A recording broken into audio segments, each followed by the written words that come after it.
अरे भेंट होलई गया के बाजार रे सखी। भेंट हो तो आगे बताओ, पहला पहली हो लोगे बकचोदी तोर। या पहले नजर में होई गेलई प्यार रे सखी। सगे बकचोदी समझ गेली हम, तू कितना बड़ा छिनार है। पहले नजर में तोर प्यार हो जाना गेरंडिया।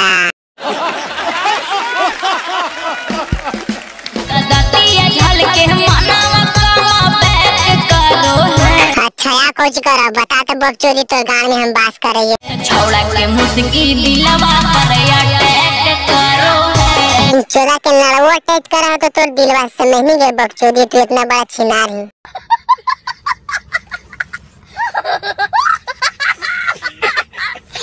छौड़ा के मुस्की दिलवा पर अटैक करो है। छौड़ा के जुजी गणिया में तोरा टच करा।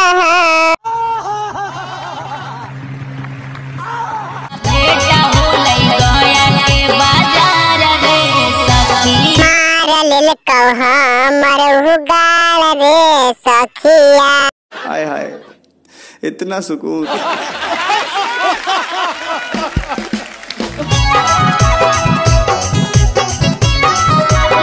डांस तो बड़ी मस्त करेंगे बकचोदी, मन करा मोछू चक के मरस गान मरा लियो है।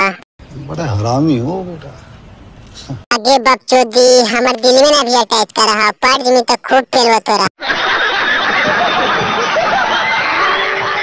देखे में लागे हीरो जैसे खेसरिया रे। हे बहिन चोदी पवनवा खेसरिया फिरम नहीं पर ठीक है, मार दे तने का शॉट तो ओते गिरनी पट से।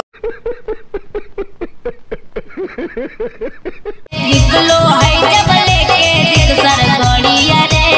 अच्छा सिक्सर गाड़िया लेके निकला हो ना, तो कौची करा बहन चोदा आगे बता हमरा तू। सब छौड़िन के फीलिंग है करो है। अच्छा छौड़िन के फीलिंग है करो ना, हम इसलिए छौड़िन से गान मराओ बहन चोदा। भाई वीडियो मजा आवे तो चैनल को सब्सक्राइब कर ले ठीक है। काई वीडियो खत्म हो गले इसने का था वीडियो तेरा चैनल को सब्सक्राइब कर बटन पे क्लिक करके ठीक है।